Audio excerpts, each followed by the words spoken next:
Hello and welcome back to this damn idealistic crusade. I decided to do another in my James Bond theory videos. These are the type of thoughts I have all the time because there's never a day that goes by that I don't think about James Bond theory and perform my never-ending analysis of the films and the novels and the whole world of Bond. And I think it's interesting to make sort of occasional lists or things. It's a fun thing to do, and that you don't always have to make a distinct, oh, these are the top 10 best of so on and so forth. But I have been wanting to sort of toy with doing my own particular Bond top 10s or lists of important things or in particular categories. Not necessarily a film ranking because that's more opinion based and I can't really choose between the films. It's very difficult, and it would change so frequently that you could ask me 5 minutes later, and it would be totally different. So I thought it would be interesting to do at least a few or try a handful of different lists in terms of the world of James Bond that are much more about perhaps particularly different categories and things. I have already done a list of my favorites of the audio commentaries and different things, but I thought it would be interesting to start doing these again, and this one in particular really appealed to me when I thought of it. So what I've decided to do is make a sort of list in very loose order, mind you, a list of 10 of the most important people in terms of the Bond films and the overall series, and also really talking about their importance and their contributions and how the series was irrevocably changed after they left or unfortunately passed away and were no longer around to be involved. And again, this is a very loose ordering, and these are merely 10 of that I think are undeniably important. And I had a hard time getting it down to just 10 because there's so many when you start to think about it. And I also wanted to do this because I wanted to once again talk about and focus and highlight the people of Bond who are so frequently overlooked. It's almost always discussion of the film's plots and the actors portraying Bond and also the tone of the story and what each film is really going after. And so frequently the production side of things is overlooked, and almost always the people of the series are overlooked. And that's not just talking about the main cast and crew, but getting into the production side as well, and really getting into the nitty gritty and looking at who are the people, who are the voices that were most important, and that you can truly feel their once they're gone, that they're no longer there, that voice isn't there, that presence isn't there in the sort of soup pot of all the different ideas and all the different people that were involved in the Eon-produced James Bond films. So again, this is a very loose ordering, and I had to really limit myself to just 10 because once I got to 10, and I was like, oh, well, I haven't included this, and I haven't included Maurice Binder, and I don't have Jerry Giroux and the UA publicity campaigns and publicity departments, and there's so many different people that I found it very difficult to get it to just 10, and not even have Ted Moore in here, who is the series definitive cameraman. So there's so many people that it was very difficult to get it to just 10. So I really had to focus and try and think, okay, who do I think are the most vital people that are no longer around, and once they left the series or were no longer around to be involved, that it was a catastrophic change. What caused that, and whose voices are the most missed today in 2022. So with that in mind, this is my list of the top 10 most important series contributors who, once they left the series or were no longer around to be involved, who basically the 10 people whose losses are the most felt in terms of both the production side and the creative side of things.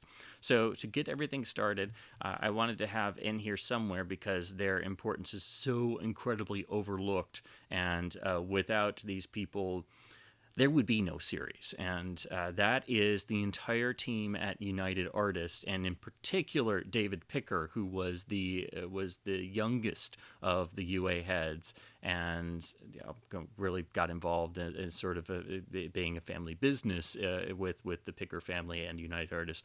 But David Picker is the person who was most attuned to James Bond, who was already a fan of Fleming's novels, who knew the property, and he's really the person who spearheaded and championed the idea of James Bond as a viable film franchise. And without his sort of greasing the wheels in that way, it probably would have been a much harder deal to make at United Artists.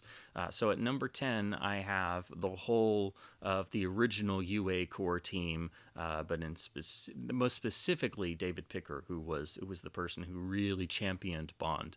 And UA in its original form, before it was eventually chopped up and then swallowed whole by the MGM never-ending financial nightmare, is really the other key player in the Bond films that is so often overlooked, because the cinematic landscape of the 1960s is really a foreign bit of history to people today.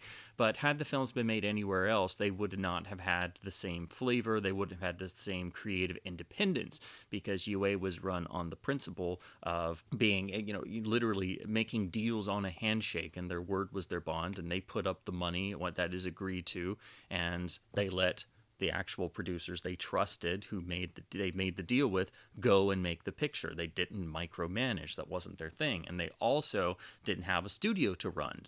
They didn't have studio spaces. Once the deal was made, then producers of the actual film would actually have to go and rent studio spaces and make the picture themselves. And this caused UA to really be the most they are Robert Benjamin and Arthur Krim and everyone turned UA around and turned it from what was the original studio idea of being founded by Mary Pickford and Doug Fairbanks and Charlie Chaplin and D.W. Griffith, that never really got off the ground other than having a great distribution chain, or network, I should say. It was the new heads of UA who really turned it around and made it what I think is really the best studio that ever existed in terms of producing films of the greatest artistic integrity, creative integrity, and trusting in people and letting them actually go and make the picture themselves and not micromanaging them.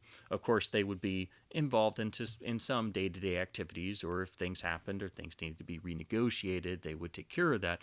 But without the films being made at UA, they would not have been the same. Anyway, I could go on for an entire video length about the amazing genius of United Artists being rebirthed at this point, and how I think it was the greatest studio that ever existed, and in the way it was run, and the importance of the Pickers and Benjamin and everyone at the head of UA especially before it was bought by Transamerica, which is where there started to be more difficulties in operating in the term and in the way that UA had been turned around, and eventually that's what led to all the various other forms and iterations of United Artists. But the importance of the core heads of UA, and especially David Picker of all, are vital for understanding the history of the series. And without them, there really wouldn't be a series, because everyone had turned down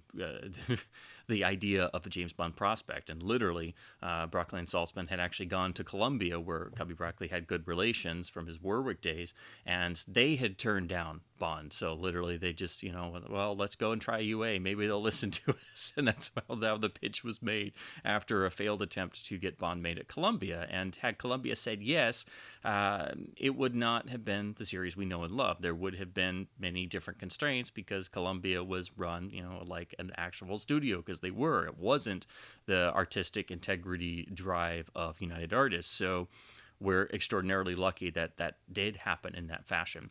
But if you want to know more, David Picker actually wrote a memoir, which I have here behind me, entitled Must, Maybes, and Nevers. He talks significantly about Bond, but also it's, inside of a memoir about his entire career, both at United Artists and afterwards.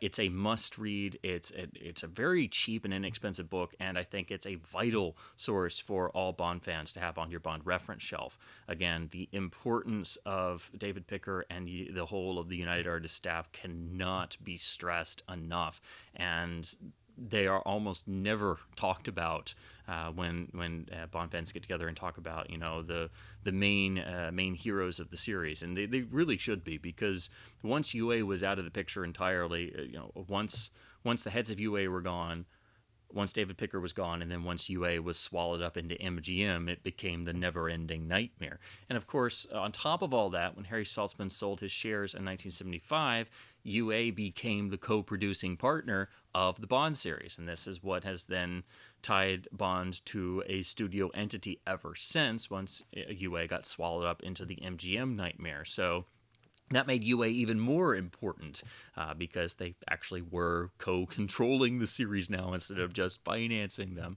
And that gave them even more input and, of course, made them directly involved in practically every capacity. But once UA was no more, that meant this was other people, and this meant it got swallowed up into MGM when MGM was in the never-ending saga of the downward spiral that continues to this day. So the specter of UA's destruction are still with us. So that's why it's so important to discuss how everything got started and the importance of why Bond went to UA. And that's why I have the whole of the UA team here at number 10.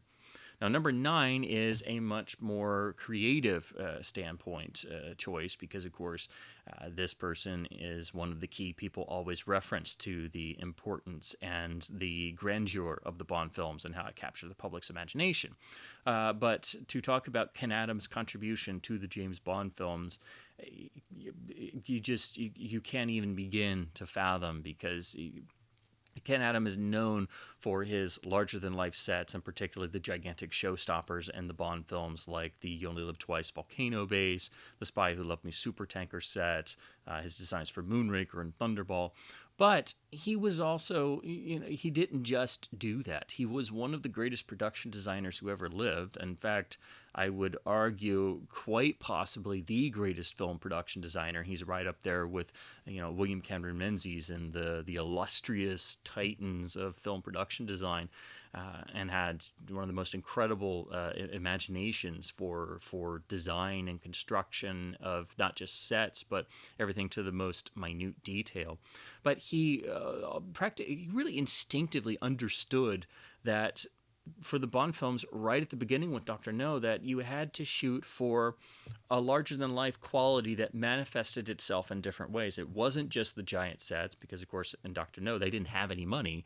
And Terence Young said this, and I really do agree with him. I think Ken Adams' best Bond production design is actually Dr. No, simply because how the hell he did this, I don't know, with the budget he had. It is an unbelievably intricate and astonishing job of production design across the board for all the sets he constructed, and the fact that it looks like no other film of that era and sets the stage for what is to come, while being realistic enough to ground everything, and then that makes all of the gigantic showstopper sets all the more impressive. So when you get to Dr. No's control room at the end finale of the film, you've been set up for the continual building of larger-than-life sets and elements to make the film seem larger than life that are sprinkled throughout all of the sets leading up to the big showstopper set.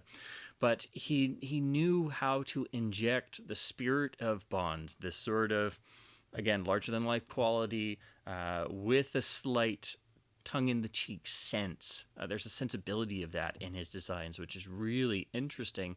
And he was able to do this in Dr. No the first time around with no budget, and I think it's one of the most miraculous examples of production design of any film ever made. He was already one of the world's greatest production designers, and the reason why he was chosen was that Cubby Broccoli was so wowed by his work on the film he co-produced, The Trials of Oscar Wilde, which was a notorious box office flop, but is actually a pretty good film if you can actually get to see it. But Adam really, outdid himself on the sets for that film, and also the wonderful colors he utilized throughout to really make them seem larger than life. And he had also been a really phenomenal production designer on small budgets in black and white. In particular, his production design for Night of the Demon is absolutely majestic and how intricate and how brilliantly realized it is, even to the smallest detail. And that helps make that film one of the greatest horror films ever made, which is an absolute must-see if you've never seen it. So he didn't just do Bond films. Of course, Stanley Kubrick cherry-picked him after seeing Dr. No for doing Dr. Strangelove, which is why he wasn't around for From Russia with Love. But the importance of Ken Adam isn't just his amazing talents, but the fact that he made the Bond films look far more expensive than they were, and gave them the sense of grandeur that immediately audiences picked up on and knew that this was something special. So in a lot of ways, it's a similar thing with what you have with Hammer Films, that their core production team members, like Bernard Robinson, their production designer, was able to make the films look much more expensive than they were, and so they could be sold on that. And that's what Ken Adam brought to the Bond films, and that's why he was such a vital team member in the early days, because when people thought of Bond, especially in the first couple films, they thought of Ken Adam's amazing work and how larger than life the Bond films felt. So Ken Adam isn't just important for being Ken Adam, but for giving the Bond films that sense of grandeur and scope and scale that made them seem so much larger than life, and the films were thus able to be sold and marketed on that aspect as well, so they felt special. There was nothing else in the world of cinema in the 1960s like the Ken Adam designed Bond films. And so you definitely get the sense of when he didn't design one of them. And that's not to say that they're bad. They're just different. They're not that same particular quality. I think Sid Cain was a phenomenal production designer, but he was doing much more of story realism. So that's why when he takes over for From Russia with Love, when Ken Adam was too busy doing Dr. Strangelove, it's a completely different visual experience. And then Ken Adam comes back for Goldfinger as just swinging for the fences, because of course you give Ken Adam money in carte blanche, he's going to just come up with the interior of Fort Knox, which is one of the most beautiful legendary sets in all of cinema history. And then he would do the same thing on Thunderball and You Only Live Twice, and so on and so forth. So you could definitely tell the presence of Ken Adam when he's there. And while I absolutely love Sid Cain's work and Peter Lamont's work, and I even think some of the other designers don't get enough credit, like Peter Merton and his amazing Queen Elizabeth set in The Man with the Golden Gun, they're all sort of following in the wake and in the shadow of Ken Adam, and that's something that still lasts to this day with the entire Bond series. Ken Adam is one of the key players, and when he stopped designing them after Moonraker, that was his last film that he designed in the series, you can tell that voice is no longer there, that his presence isn't there. So I do think it is one of the most vital and obvious of the sort of changeovers in the series, that Ken Adam stopped doing any Bond films after Moonraker.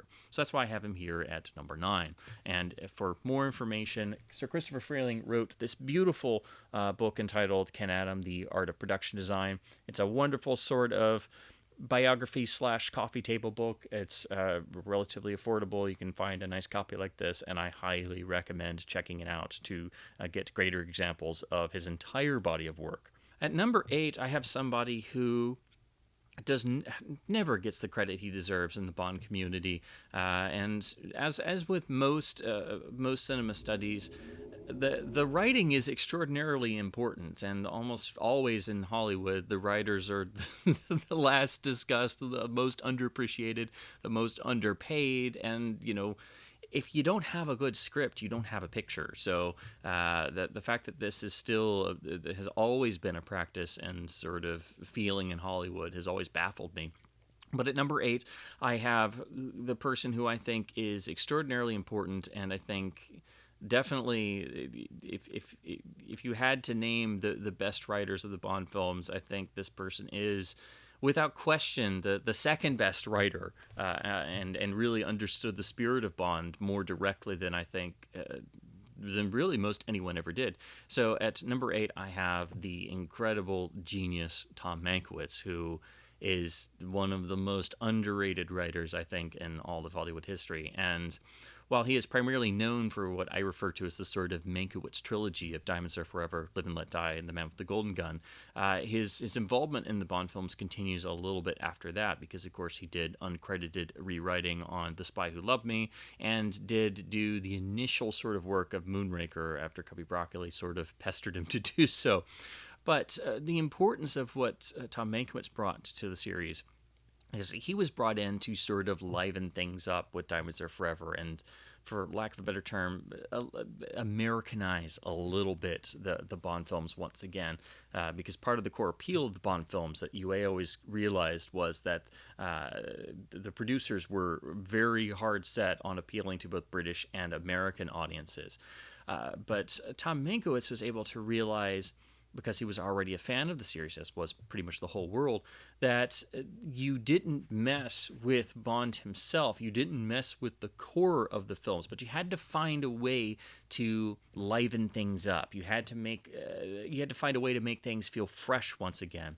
And so he injected this incredible element of satire into Diamonds Are Forever, which is a hard book to adapt because it's the most direct and really the most plain of Fleming's novels. And the fact that they had done the books out of order didn't help either. But without Mankiewicz's involvement, it's unlikely that Bond would have been as easily able to transition into the early 70s in a different era, because they couldn't keep doing the same thing that had brought them success in the 60s, because that had already started to fall off once You Only Live Twice didn't make nearly as much money as Thunderball did, and then On Her Majesty's Secret Service was viewed as a failure, even though it did make a significant profit and it was decently received. It was not viewed as a hit film in anyone's mind, and it certainly hadn't captured the public consciousness like the earlier films had. So it was pretty much everyone's goal with Diamonds Are Forever to sort of get back to what had made Bond successful. And Tom Mankiewicz, in addition to being unbelievably gifted at creating a bitterly funny one-liner or adding some doses of what could be considered some raunchier humor, he also had an innate understanding of Bond as a character and how different actors you had to write differently for. I think some of the most eloquent discussion of the essence of the Bond film series and James Bond as a character and the strengths of the films. Some of the most eloquent discussion you'll ever hear on the Bond films is when you listen to Tom Mankiewicz talking about the essence of Bond and how you had to write for them and what they meant and how you had to make things play in a writing sense. He had this incredible innate sense of who Bond was as a character and how to maintain that. And that's why I think it's really interesting to look at Live and Let Die, which is the one film he wrote solo, because in a lot of ways it does sort of softly rework elements of Dr. No, and it is a straightforward adventure story with humorous flourishes and some of his wonderful biting social satire that he just had inherently. I do think he was one of the funniest men who ever lived. So it kills me that he's not properly appreciated, because I think there were a few people who as innately understood the Bond character and the world of James Bond as Tom Mankiewicz did, and I just think his work is truly undervalued, and I think without question he is the second best series writer that has ever been, and it's hard when the best writer was around for so long. No one can really compare with that. But his influence on the series is undeniable and definitely there. And I think you can tell the difference when the series' two best writers are involved in The Spy Who Loved Me, and then they're not really there on Moonraker, and there's a definite difference in the writing tone. That's not to say that the other writers were not as good. They were just different. And I think Mankiewicz's contributions have been so overlooked for so long that I think without his input, the film series would not have as easily gestated in a new decade as they did in the early 70s. At number 7, I have another of the key creative forces behind the series. You would not have the James Bond films without Guy Hamilton. Guy Hamilton's contributions to the films he directed are just inescapable, and the man had inspired ideas. But what he brought to the series was a sense of additional grandeur, of course, but a sense of Bond as pure escapism. And that combined with a more refined sense of humor and a different viewpoint of Bond compared to the Terence Young style that had been set in the first two films, it created a new balance for the Bond formula. And when Goldfinger took the world by storm, that forever altered the perception of the Bond films and Bond as a character in the public consciousness. So after this point, it's always been a sort of yin and yang or seesawing type or balancing of the scales between the harder hitting, more directly Fleming-based spy stories, the Terence Young style of the first two films, and then the more refined, slicker Guy Hamilton style in Goldfinger. And ever since then, it's been a balancing act between the two. But while I personally prefer the Young style, you need what Hamilton brought to the series. You need degrees of that, and you need a dose of that. And without him injecting that into the series and also being unbelievably inventive at working out the snake pit sequences and building up bits of business, the Bond series would not have had the same longevity that it's had.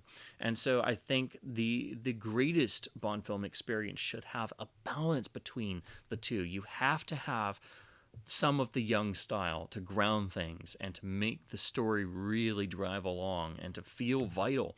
But you need some of Hamilton's style to have more of the grandeur and to have more of the wittiness and to have more of the direct escapism. And so the ultimate Bond film experience meshes those two things. It also needs to be said that Hamilton is also one of the longest lasting of the series directors, and of course came back multiple times, which not every director did. That's another sign that, you obviously did something really well, so the producers bring you back. He had been one of the original choices to direct Dr. No, but was unable to, and the series would have been completely different had it started out that way. Of course, if you go and play around with time, if you change any one element, you could possibly, derail the whole series, or it might have never become the famous series it was. But it's interesting to think of what a Guy Hamilton Dr. No film would have been like, or any of the other choices.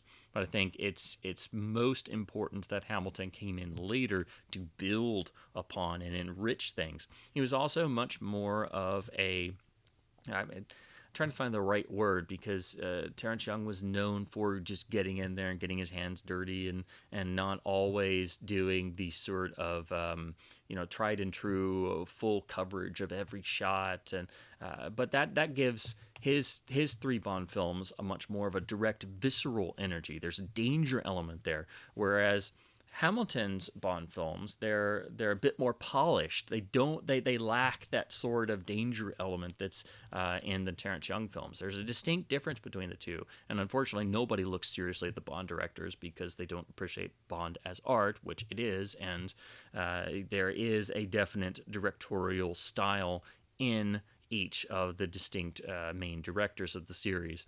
But Hamilton really brought new things to the series. Without Guy Hamilton, there would be no Bond Q dynamic like we know and love. That was something he invented, really. And he never stopped trying to be inventive with the sequences and building up the snake pits. And in all the films he directed, there are so many things that he brought to the table that nobody else really would have done. And had there been another director, it wouldn't have been the same experience. So you can tell a Guy Hamilton Bond film from the others. There is a distinct identity.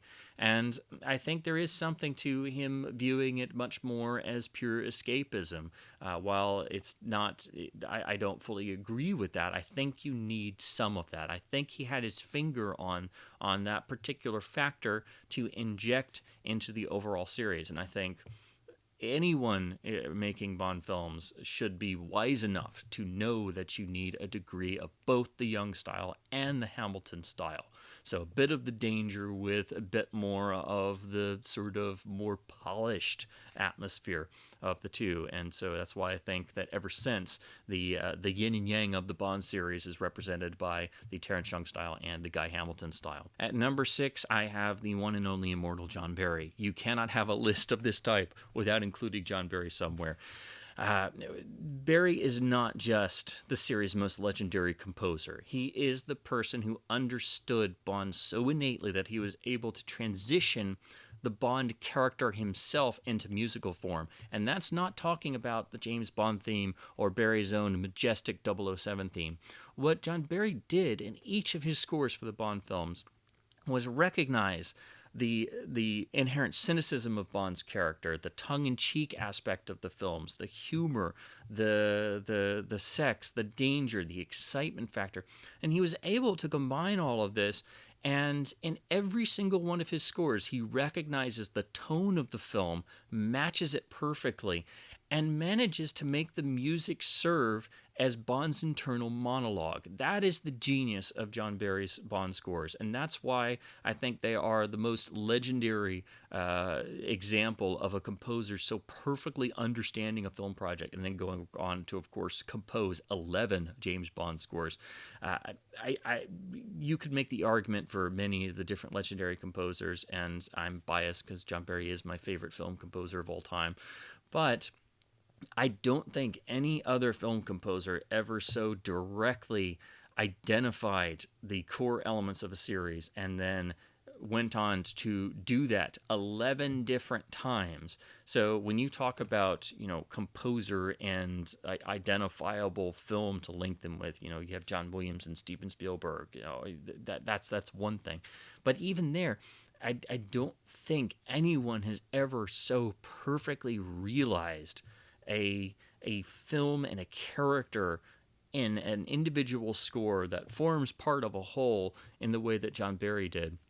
And again, I think he managed to replicate the beautiful, descriptive Fleming prose, the way that Fleming would write Bond's internal monologue, which is why the books are so fascinating and so vital to understanding the nature of Bond's character. Well, John Barry's doing that in musical form. And he's not just throwing the James Bond theme everywhere. He uses the James Bond theme as a shorthand to signify certain moments, but he blends that in to the new scores that he's making. He's not cut and pasting at any time.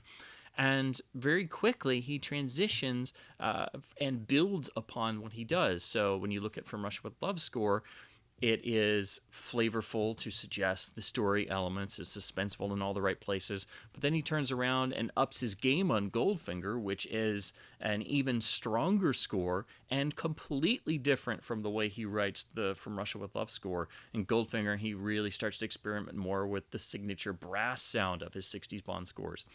And if that wasn't enough, he turns around on Thunderball and composes really his first epic score. That's a score for a film epic. It's not just a regular film score. It moves with such force and such creativity, and it's also an extremely hard film to score because of all the underwater content, and it moves at a different pace. And without his score, the film would not work as well as it does. That is the key to any great film composer's work, that if you were to take off the score, the film loses its voice. That is John Barry's Bond scores in a nutshell.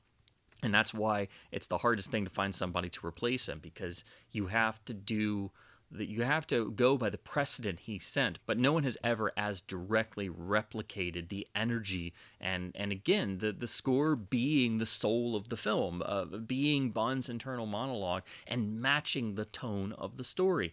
It's unbelievable to think that John Barry was able to do this so well that you have John Barry composing From Russia with Love, Goldfinger, Thunderball, You Only Live Twice, On Her Majesty's Secret Service. And then you get to Diamonds Are Forever, which is really an inherent satire, a wicked satire on the Bond formula. And John Barry picks up on that and makes another masterpiece score with a beautiful recording that is fully Bondian, but recognizes and understands and underlines and highlights that this is getting to have a bit of fun in the suspense and drama. So you can look at any of Barry's scores, and they are really the musical voice of James Bond, and they understand the Bond persona, no matter who's playing James Bond.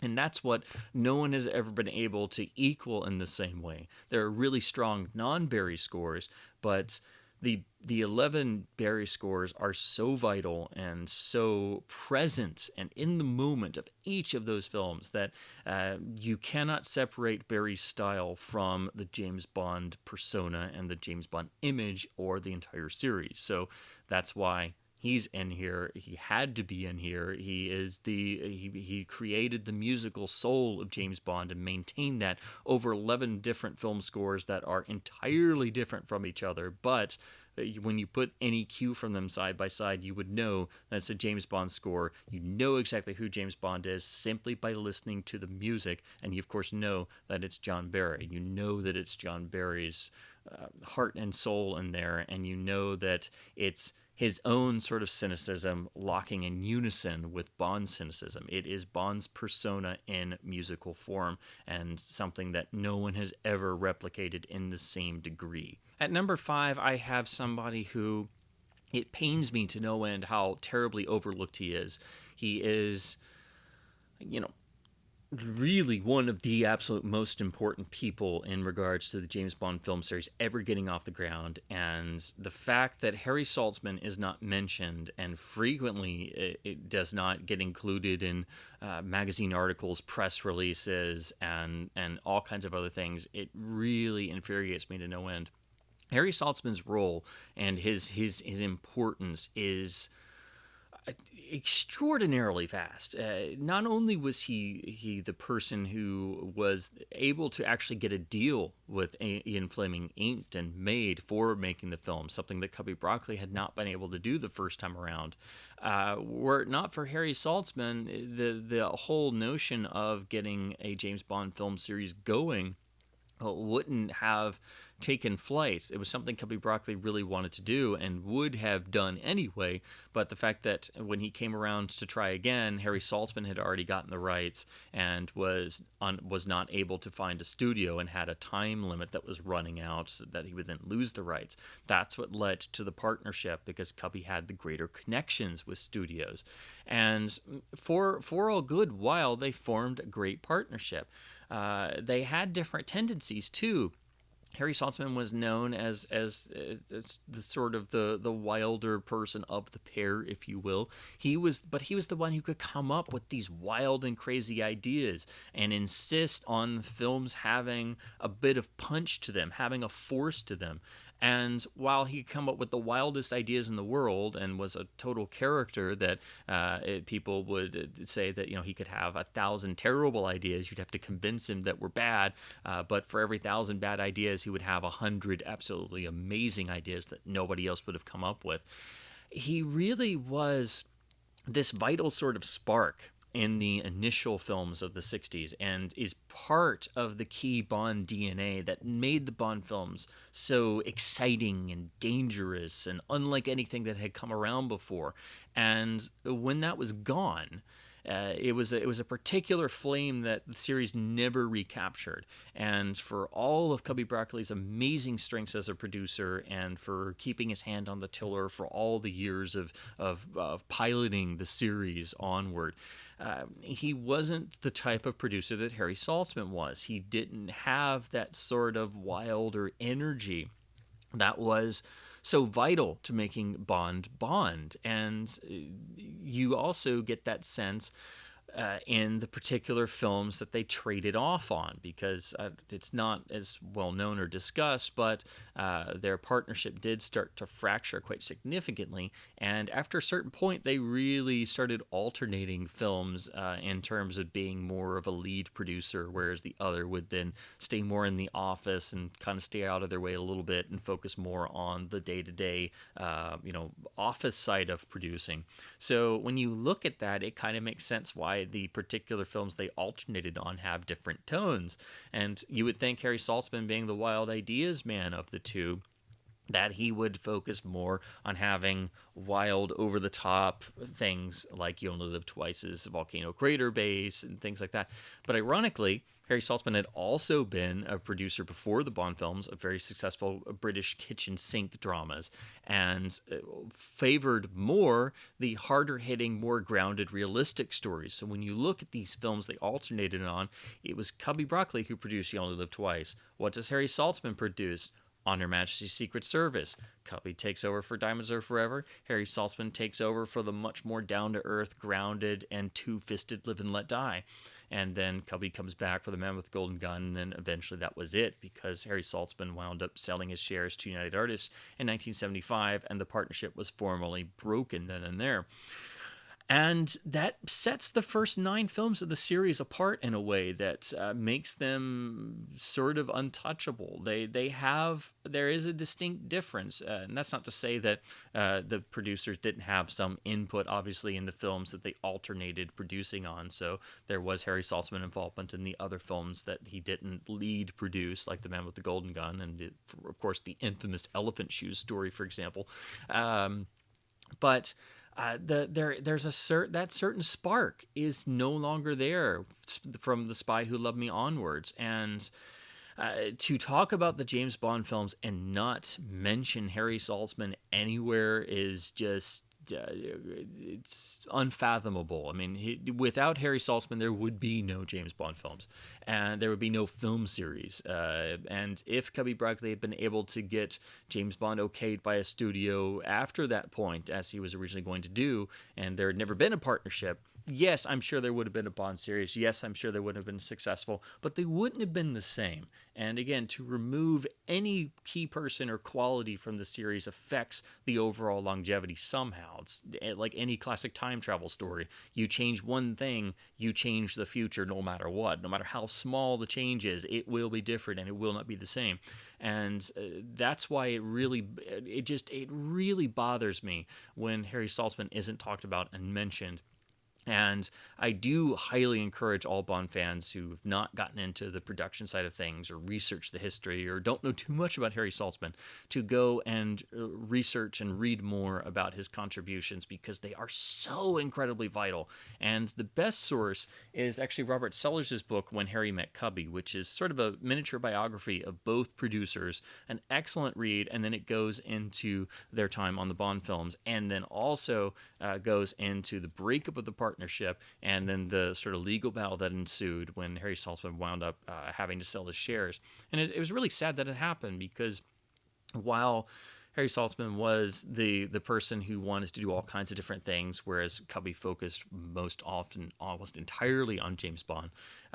You needed some of that energy, and Saltzman providing that was so vital, I think, to why James Bond has lasted all this time and setting that precedent. And you need that energetic quality. You need that danger factor. You need that sense of those crazy ideas that just enliven every story and make it seem larger than life and like nothing else. So Harry Saltzman is key to James Bond being a singular cinematic identity, and he was that particular spark that makes the first 9 Eon films up to The Man with the Golden Gun still stand apart from the rest of the series. No matter how much I dearly love all the other original films, you can tell that spark isn't there anymore. It's different. There's a different sort of energy in The Spy Who Loved Me, even though it is a masterpiece and it is one of the best Bond films ever made, and I love it as dearly as anything. It's different. It's not quite the same as the 9 films that preceded it, and that once Harry Saltzman was gone, that particular spark had been extinguished, and it was no longer there, and it's something the series has never recaptured. Now we get more to it's just one heavy hitter after another, but at number 4, any of these I could easily make number 1. And again, these are just me selecting 10 individuals that I think are so unbelievably important. But at number 4, I have the series' original director, Terence Young, who In terms of the creative day-to-day production aspects, is the single most important person in the entire history of the series. He is the series' best director. He is the best person in terms of realizing the spirit of Fleming's original prose and being able to get the entire immediacy and the inherent humor across of Fleming's prose, and being able to translate all the material that you couldn't do in a film, especially at that time in the 60s due to censorship and social mores and things, and being able to translate that into visual terms and to get the spirit of that into things, and creating a sense of raw energy to all the proceedings of the three films he directed, along with a incredible sensuality that really sells the sex side of James Bond without ever making anything explicit. So he was the person who realized the way you had to modulate each and every scene of a Bond film to get the spirit of Ian Fleming's prose into a cinematic medium without necessarily being able to say it explicitly. He was the person who figured out how to make it play for an audience, how to make things energetic, and that you had to move things at a decent clip, and that you had to sprinkle in the throwaway dry humor to, again, to make things play. Anyone can pick up one of Fleming's novels and be transported to another world and be bemused by Fleming's wonderful dry wit and cynicism in his prose, but prose doesn't translate into cinematic terms like that. You have to have a director worth his salt to understand what the story is going after and to understand the character of Bond. And Terence Young had a background very similar to the actual James Bond character, so he understood the type of world Bond must operate in, and he understood the Bond character inside and out, leading most people to literally say that Terence Young himself was James Bond. So it was like he was directing himself. I think that is such a vital part to why Terence Young was so suited to this material. And had anyone else been selected to direct the first film, Dr. No, it is unlikely the film series would have gotten jump-started in the way that it did, because I don't think anyone else in the world was so perfectly suited to direct James Bond in 1962 than Terence Young. And he also knew that the films had to live and breathe with a sense of two-fisted energy to them. Things had to matter. You had to question if Bond would survive things. You had to like Bond as a character. You had to be on his side, and you had to be invested in the stories. And had to move at a good clip and a pace so that you didn't start to question things, which is why Peter Hunt's editing was so important. But the three Terence Young films stand alone in the series as sort of pillars of strength, if you will. They are the most two-fisted, the most red-blooded, the most suspense-driven, where you really question if Bond is going to actually make it out of scenarios. But they don't lose story focus either. So I think the three Terence Young films of the entire series are unquestionably the most charged with energy. And there is a danger factor in all three of them that is... It is approached in some of the other films, but it's never been equaled to that particular vital sense. And part of that was because Terence Young didn't shoot films in a traditional manner. He didn't go for coverage of every scene. He didn't like shooting in master shots. He was his own man, and he also had old school Hollywood background. I mean, I think it speaks volumes when you're on first name friendly terms with John Ford, and you know how John Ford makes pictures. So you know how to cut in the camera. You know how to get your own stamp on a film, whether they like it or not, and you know how to shoot a film to where that can't possibly be removed. You shot it the way you want it to be seen, which is how all old Hollywood directors and masters knew how to shoot things. And Terence Young knew how to do that and did it in the three films he directed. So There is no James Bond without Terence Young. There is no James Bond film series without Terence Young. There is no James Bond cinematic identity without Terence Young. There is no James Bond persona of the cinematic Bond without Terence Young. There's no style. There's no sophistication that was set. Terence Young set the tone. He set the precedent for everyone.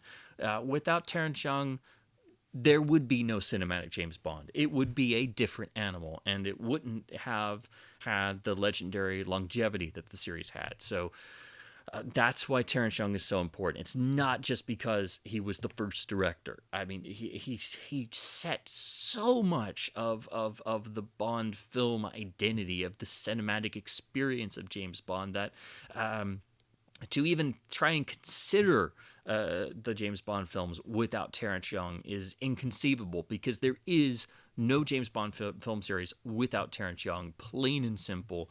That is why he is one of the most important individuals in the entire history of the series, just as much as the producers and the key writers and personnel. But in terms of really creating the soul of the cinematic James Bond, you have Terence Young, and without Terence Young, there would be no cinematic James Bond. That's why he's in this list. He would have to be in any list like this, and his work and contribution should be more vividly discussed, because he really created so much of what we love and cherish of James Bond, and without him, it really wouldn't exist. It just simply wouldn't. So at number 3, and this I really struggle with these. So keep in mind, these are all loose rankings, because I don't really like the idea of ranking things, and I guess I decided to torture myself with trying to struggle with doing this. So at number 3, I have the man most responsible for shepherding James Bond to the screen, and then really creating the longevity of the series and maintaining the high quality level of the James Bond films. That, of course, is producer Cubby Broccoli. Bond was his greatest desire to make as a film, and when the series got rolling, he was the one who most understood the importance of Bond and made it his entire career focus. And once Harry Saltzman left, he was the only one left to guide the series solo, and became and was always really the person, the captain of the ship, with his hand on the tiller, keeping everything on course. And his presence at doing that is so vividly and sorely missed, because he had to navigate so much stuff of not only Hollywood and the film industry, but the entire world thinking that James Bond was dead and buried so many different times. And he no longer had Harry Saltzman to work with and had to do everything solo. And thus, The Spy Who Loved Me became yet another series make or break point for even being able to continue. Would he be able to produce Bond solo and make it a gigantic box office success to then further to basically carve out a new pathway for continuing the series? And then his continual battles with MGM UA and the constant studio pressures to try and manipulate Bond and change Bond, and trying to keep out all of the various outside forces that would have changed Bond or taken Bond down another pathway and really lost the series' core identity. Cubby Broccoli was so forceful in maintaining that idea that without him doing that, the series would have died immediately, because to change the core identity of the series is to lose the Bond film. It's not just that it's a Bond film formula. It's that it's part of a whole. It's part of a series. There's a reason why we love and cherish James Bond, and to mess with that in any way, shape, or form is to mess with the series, and thus you're no longer making the series. You're doing something else, which is what, unfortunately, those currently in charge have been doing for a number of years, and something that Cubby Broccoli actually vociferously fought against when people came up with the ideas to try and change Bond to a great degree. He even fought against the idea of doing a prequel Bond film, even when Richard Maibaum and Michael G. Wilson came up with a pretty decent idea to do it in the 1980s with the actor changeover. And I think rather correctly, he picked up on how that Cubby Broccoli knew instinctively that would be the wrong move, because that's not exactly what an audience wants. What the audience wants is freshness to the material, but you can't mess with the core identity. You can play around with things surrounding that, but there has to be that voice to keep everyone on focus and keep everyone on point. Again, you need that hand on the tiller of the ship. You need someone to steer the boat on course, and that was perhaps Cubby Broccoli's greatest contribution in both a production and creative standpoint. He was that person to do that.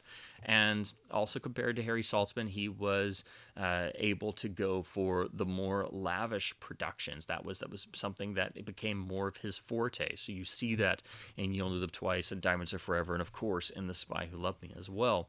And the fact that he was able to keep the series going through all the changes that happened and befell the film industry, particularly in the 1970s and through the 1980s, and then having to deal with the increasing pressures from the MGM UA merger and the MGM the saga that never ends of the downward spiral. He was able to fight all of that off and keep the Bond films pure. And even though that they didn't have the budgets they needed and things like that, he managed to still ensure that they were still quality products and pure Bond films. So you can't talk about the Bond films without Cubby Broccoli. They became his entire life and career, and he truly cared about the films, and he cared about the stories and the character of Bond, and you felt that. When something becomes somebody's life's work, it's not something to be tossed off, or something that they're ever going to in any way, shape, or form not put their entire effort into. And the Bond films were his life's work, and of course he won the Thalberg Award for them, as he rightly deserved. But yeah, his importance is incalculable, and his hand on the tiller is sorely missed, and that they definitely had to hunt around after his passing. In the Brosnan era, you can see all the different things that were tried, and trying to figure out how to remodulate Bond in a modern world without that without that firm influence of again Cubby Broccoli with that hand on the tiller as sort of captain of the ship. Once that incredible presence was gone, it leaves everybody sort of reeling naturally, and it's sort of we've sort of been in that sort of state to various degrees ever since. So that's why I think that the loss of his voice in the series is still felt vividly to this day. But I think on the creative side, there are two more people whose work is so incredibly vital, and once they were gone, their voice was so vividly missed and no longer there that I actually didn't have Cubby at number one. Although you would think that he would be at number one on any of these, but I had to. I felt the need that I had to champion these two, because I've done it for practically most of my life, and the more Bond research I turn up, and the more things I do, and the more things I analyze, it just becomes so much more vivid how vital they were to the film series. And so at my number two, I have the just incredible genius wizardry of the majestic editor himself, Peter Hunt. I really do think that the first three James Bond films are the best edited films in cinema history. They are absolutely groundbreaking.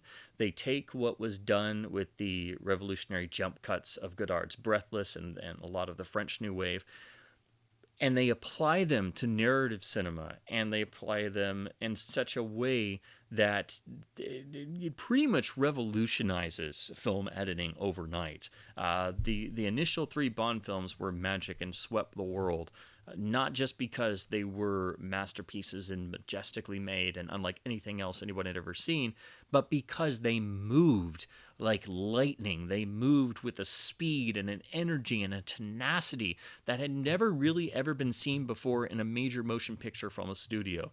And to be quite honest, I think that for all the discussion that happens about Breathless, and as historically important as that film is, I think Peter Hunt's cutting on Dr. No is actually even more groundbreaking because it's doing it inside of a narrative film and not a French New Wave classic that was, is one of as a core founding member of like the great art cinema films. And the fact that Peter Hunt's editing of the James Bond films is not discussed in film schools, it just blows my mind. I think you can learn practically everything about the art of film editing just by looking at what Peter Hunt does in the first three films in particular. All the various things he comes up with to fix things, to save sequences, how he restructures things, how he works with different director styles, and manages to literally rewrite the book on film editing that then became a new standard. So after his cutting of the Bond films, everything he does becomes sort of lifted and folded wholeheartedly into film editing, and it becomes a new standard for the industry. But no one has ever had the tenacity and energy of his cutting. And then the fact that he was able to then go on and finally realize this and in his directorial debut of Honor Majesty's Secret Service, after years of pestering, trying to get the director's chair, he did Second Unit on You Only Live Twice and then supervised the editing, and then finally getting to do OHMSS as his first directorial effort, which is astonishing. It's one of the great directorial debuts in cinema. And the fact that he's given the hardest story to do, the story with an actual full-on romance and having the downer ending, and the fact that he fought for and managed to get it released as the longer edit that it is, that everything is fully realized because in every single frame of that film that it is directed by the person who knows every single nut and bolt and sinew that makes the cinematic James Bond, because of course he cut the previous 5 pictures. There was no one in the world better qualified to direct OHMSS, and again, he was given the hardest story to do in terms of all the various elements that had to be directed, and he manages to make George Lazenby believable and credible, who had no acting experience, which, having to do all that and it be the first picture you ever direct, I don't know how he did it. I really don't. And there was, again, no one better qualified to direct that film at that time period. And once Peter Hunt is gone from the series, right when you get to Diamonds Are Forever, none of the films ever move in the same way. The energy, the pacing of Bond is gone and forever altered. As much as I love the other films, as great as they are, as masterpieces as they are, they never have had that Peter Hunt pulse to them. The films of the 60s stand alone because the pulse beat of them is set and made and maintained by Peter Hunt. Even though he's directing OHMSS and not editing it, it's got his fingerprints all over it. So even if some people might not like some of his jump cuts and some of his frame cuts to speed action up, he did those things because he knew the scenes required them. He knew that every scene had to move with a particular pulse to not have the audience stop and question the logic of the situation or to look at plot holes or things. He knew that Bond had to move at a certain pace. And what he was doing, whether he realized this or not, was actually carrying over the swiftness of Fleming's prose, of how the Fleming Bond novels moved and ran. And they all have a particular thrust to the actual narrative development. And you have to have that in a Bond film.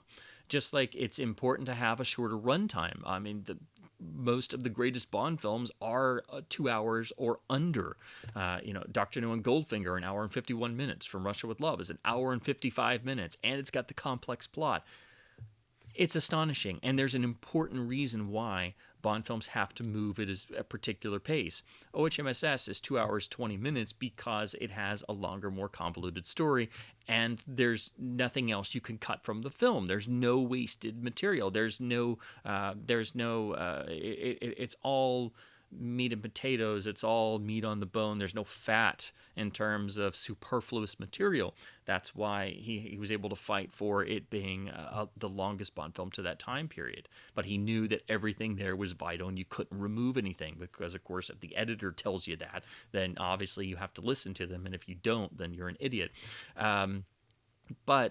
There's a certain magic about a Bond film being under 2 hours. The fact that we've gotten to even more bloated runtimes now would have Peter Hunt turning in his grave, and I'm sure it does. A Bond film needs to be a certain runtime. 2 hours, 2 hours 10 tops if your story is more convoluted. But really, we need to get back to the under 2 hours. We need that pacing back. And Peter Hunt set the pacing tone.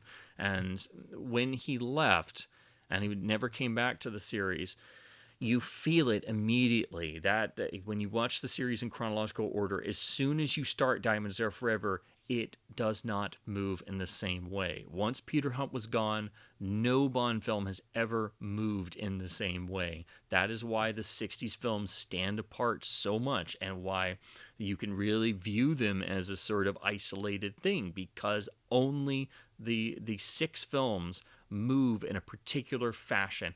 Only those 6 have Peter Hunt's energy to them. And once that was gone, the series was irrevocably changed forever, and it has never and will really never come back to that unless somebody makes a concentrated effort and has a really phenomenal editor come in who understands how vital and important that is to the cinematic Bond identity. So, of course, we come to my number one, and I think without question, in terms of the overall impact, the longevity this person had with the series. If this was really, I think, the inspiration for me even doing this and coming up with the idea to try and make a list of most important Bond personnel and losses when they left for the series. So this is my unquestioned number one with a bullet, no question, the number one most important person whose loss or leaving the series affected the series the most is Richard Maibaum, the writer or co-writer of 13 of the original 16 James Bond films, and really the person who not only knew the character of James Bond best and understood the character of James Bond best, but really was James Bond's voice and the brain and soul of the James Bond films.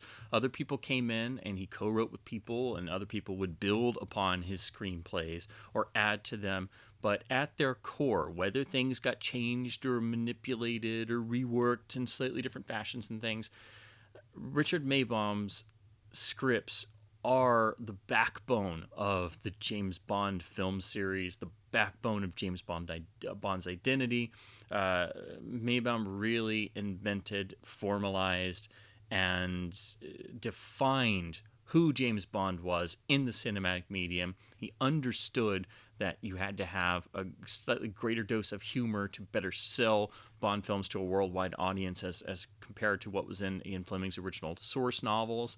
He understood why he was a good fit for this, because an American writer writing British material would be much better able to make the stories play for an American audience and a global audience. He knew what made films work. He knew how Hollywood worked. He had great experience on both stage and screen before this point. He had been Alan Ladd's screenwriter, and really, I think a lot of the Alan Ladd persona is in the cinematic James Bond. I think his scripts for the Ladd pictures, leading to Ladd signing the deal with Warwick Films, leading him to work with Cubby Broccoli in the UK, and many of the original core James Bond team members were involved in the Warwick films. So when you look at those in particular, and the spy theme films like The Great OSS that Maibaum wrote and produced with Alan Ladd, that has James Bond's DNA all over it, as does the film they made, The Red Beret, for Warwick Films, which is even directed by Terence Young. You can see the elements already building there. And Maibaum had worked with Hitchcock, who really formed the other core basis of the James Bond cinematic identity. So Maibaum had actually worked uncredited on Foreign Correspondent and apparently a little bit on Saboteur as well. So he not only knew the Hitchcock style, he had worked as part of the Hitchcock style. So he had the perfect background and really understood innately. I think you see this. You see how innately he understood how Bond had to move and the panache you had to have in writing the stories, and you had to make sure they had a two-fisted, gritty, grounded quality, and the narratives had to just drive along to really invest the audience. You see this even all the way back in his original 1961 draft of Thunderball, when that was to be the original Eon film before it was taken off the table by the legal battles with Kevin McClory. You can read that online, and I strongly insist you do, because he was already making changes to Fleming's novel to make it more cinematic and questioning things and really getting into the nitty-gritty of how do you make this play a little bit better? How do you make it more cinematic? How do you tell things in visual terms? How do you make things a bit more larger than life? And he was trying to change things and question things about the plane hijacking. In that 61 draft, he already started with making changes that we see in the eventual film. And even at that early stage, you can see the cinematic Bond start to emerge. That is really, I think, the first point in the sort of gestation of the series where you can actually see something you'd recognize as the cinematic James Bond in a sort of early embryonic form is right there in Maibaum's original Thunderball draft from 1961. And with other writers and solo, he was able to maintain that and build upon that throughout the entire series. And again, he wrote or co-wrote 13 of the original 16 films. His influence is inescapable and incalculable, and I think it's entirely due to the fact, as I alluded to before, that screenwriters are so often overlooked or not appreciated in the way that they should be. Without a script, you're nowhere, and the older I get, the more closely I study the films, which I never stop doing. The single greatest missing voice in the series, I think, without question, is Richard Maibaum's voice. When he passed away in 1991, the last film he worked on was License to Kill, and he was not able to finish that film due to the Writers Guild strike. So that's why I think that film does suffer a bit from it being harmed by the writers' strike, as a lot of late 80s films were. But I think there's a reason why there's a sort of line in the sand after License to Kill. And not only is that the last all-analog produced James Bond film before the CGI revolution, not only is it the last of an era in terms of a lot of key crew members and things, it's the last film fully produced by Cubby Broccoli before before the 6-year gap, and then by the time of GoldenEye, he had already sort of taken a slight step back due to his declining health and older age. But the fact that License to Kill was the last film to have any involvement from the chief primary series long-running screenwriter, the difference is palpable after that point. And that has been the single greatest problem with everything that Eon has tried to do since. The scripts have always been problematic, and none have ever had the sense of Bond that Maibaum just had, literally emanating out of his fingers as he was writing longhand or using a typewriter. If you ever need that sort of grounding of who Bond is again, if you ever get dejected or you kind of get tired of where Bond is going, or if you get tired of Bond films, just go back and read one of Richard Maibaum's drafts, or better yet, read the words that he, in interviews that he would give, or the thankfully some of the recorded interviews that exist. His work literally is the DNA of the cinematic James Bond, without question. And when he was no longer around, the films have never recovered. So I think Peter Hunt in the editing sense is one thing, and that really defines the original films of the '60s. But Maibaum went, of course, far longer, all the way up to 1989, and you can definitely tell the films he didn't write or wasn't involved in. I think that's the biggest problem with You Only Live Twice, as much as I love it. And he had nothing to do with Moonraker. And I think had he been in the room when Moonraker was even discussed, I think the first thing he would have done was reel against the space fantasy elements that they went full tilt into. And I think, interestingly, the strongest of the three films that he didn't write, of course, is Live and Let Die, which was written by Tom Mankiewicz solo, and of the three is the closest to the more grounded, two-fisted adventure, hard narrative drive of a Maibaum script. So, because it is very similar in a lot of ways to Dr. No. So I think that's interesting to note that even when you have a film that he had nothing to do with, the most successful of the three that he didn't work on is the one that's closest to his style. And you can't separate Maibaum's work. You can't separate his writing from the character of Bond. Read one of his scripts and you Bond is there on the page. And even things that were changed in the films or moved around or, again, taken in a different light, or when you just the core is always Maibaum's script. He was James Bond's voice. It is, when you really start to look at these things and you start to study the production history of the film series and you look at the work and contribution of the key personnel, the older I've gotten, the more he has risen in my estimation. And I don't know how he did it all those years and made it so fresh and vital every time, and never lost sight of the core of who Bond was as a character, how to write the Bond films, and never belittle them, never take them without the most serious consideration, and all the while trying to constantly research new technological developments and world politics to keep the films not just up to date, but just a little bit ahead of the curve. That's part of the Bond key formula, is to be just a little bit ahead of the curve, to be that much forward thinking to where you are of your time and just a little bit ahead of your time, to feel as fresh as humanly possible in a story conception standpoint. His loss is the greatest loss the series has ever had in a creative sense, without question. His sense of story construction and how vital that is to the success of a Bond film is intrinsic to the success of the film series. And after License to Kill, I think what makes that line in the sand so vivid is the loss of Richard Maibaum. That is a loss the series has never, will never recover from in a story standpoint. I believe that wholeheartedly.